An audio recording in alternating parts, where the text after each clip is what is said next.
Guys, welcome back. We're doing a new format. We're going with the 5 topics we deem most interesting in rugby this week. Craig, I want to talk about Western Province's debt. So, report reported that their debt has risen from 40 million to 53 million, largely because of we're not even talking about the capital amount that they owe to Remgrow now. They haven't even serviced the interest payments on this.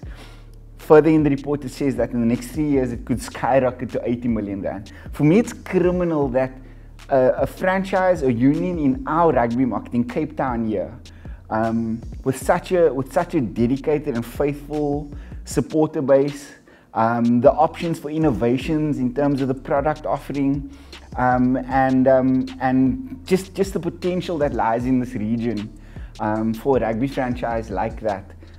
To be in that amount of debt is absolutely criminal. I think it speaks to a couple of things. Certainly there's been mismanagement. I'm not talking about financial mismanagement, but just from product that they have, a brand mismanagement. I think there's been a lack of innovative problem-solving methods. There's no question that there are challenges to running every franchise, and Western Province is not immune to that. But there's just a distinct lack of innovative and smart problem solving. And then the one big issue for me has always been just the swollen wage bill and this player pool that is so immense and deep that I think is ridiculous. You certainly have to cut the player resources there. There's no justification for having that many players on your roster, but that's just my take, and I think that those things all culminate in where they find themselves now.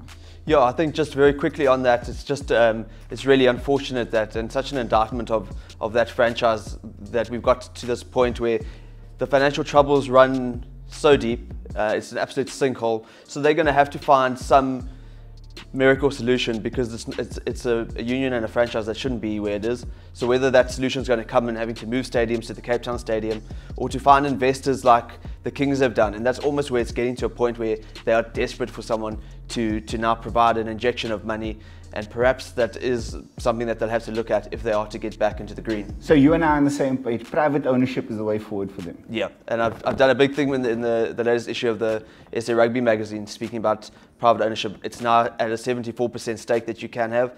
It surely is the only way to go. Craig, Six Nations, Wales, 14 test wins on the bounce now in the Grand Slam this weekend. I think they've been phenomenal. I mean, we spoke about on the end of year tour, we spoke about Wales and some of the other Northern Hemisphere teams that are certainly making a play for being the force in world rugby at this point. Obviously, New Zealand is still top of the rankings there, but there's been a power shift, and a distinct one at that, over the last couple of years. I know you've done some research on this. Yeah, I mean, I just think it's quite remarkable the way Wales went in the Six Nations. They absolutely, they performed so well throughout, and they hammered Ireland, who kind of came into this year top of the pedestal after beating New Zealand. But I just looked at where the standings were before the 2015 World Cup and where they are now. And we look at some significant changes. New Zealand were number 1, but just 3 points separate them now between them and Wales, who've moved up from 5th to 2nd between 2015 and now. Australia have gone from 2nd to 6th, and then England from 6 to 4. So we've seen the Northern Hemisphere sides really making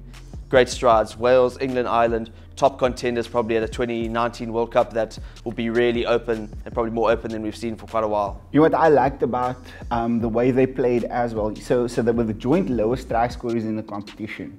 But the pragmatism that their game was based around, for me, is the way that any successful team goes, including New Zealand. So there's this myth around New Zealand being this expansive, cavalier running side.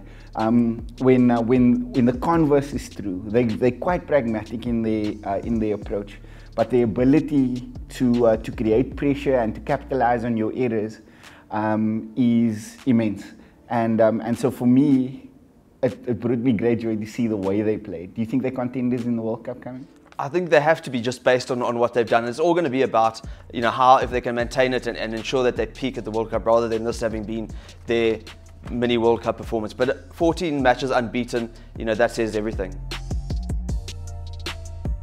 So great news for me this week. Kings Academy reinstated. So it fell apart in 2017, but there's been a cash injection now, and there's been an announcement that they're going to re-establish that academy.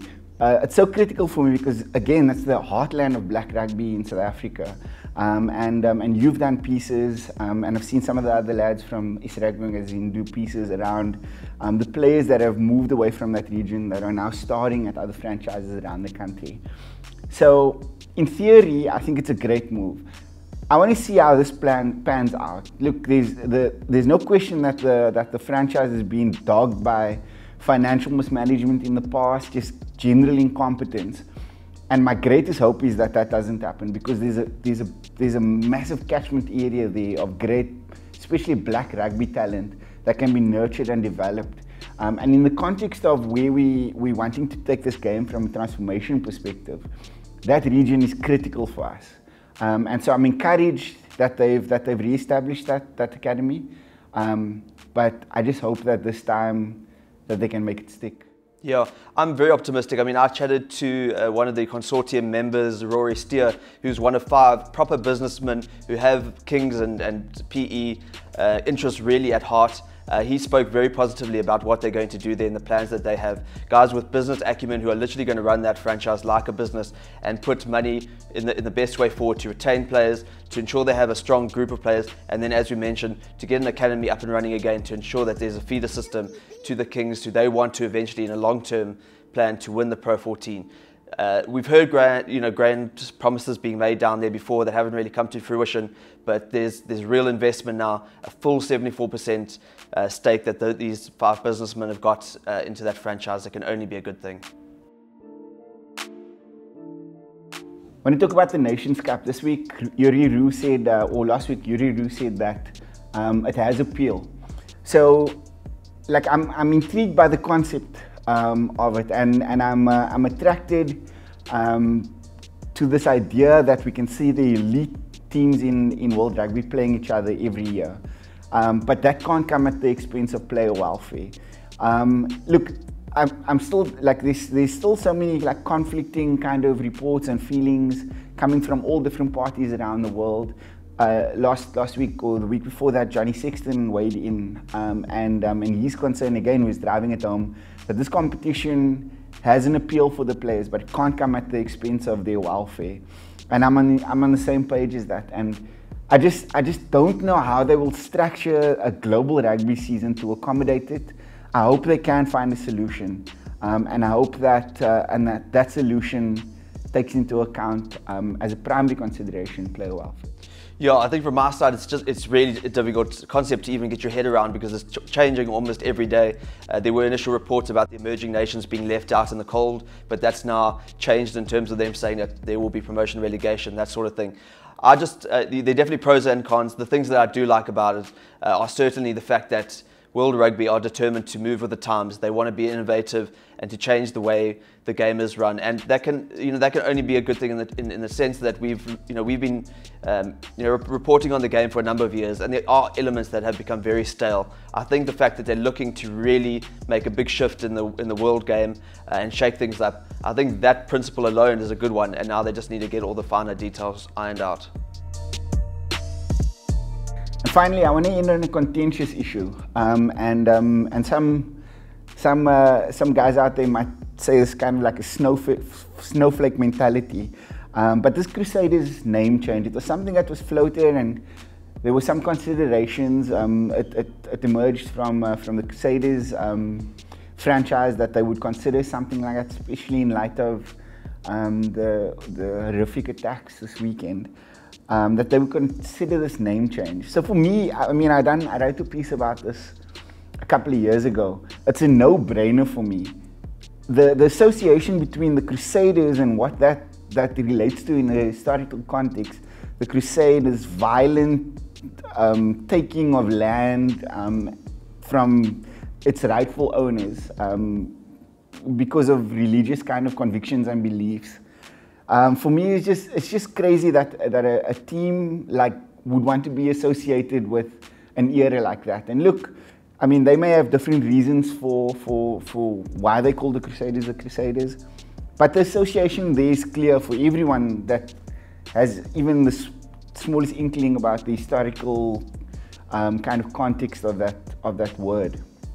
For me, it's in the same group as like the Washington Redskins, like such an offensive name, and this has been discussed at length in the American media, and so it's just a no-brainer for me. Like, you've got to move away from that.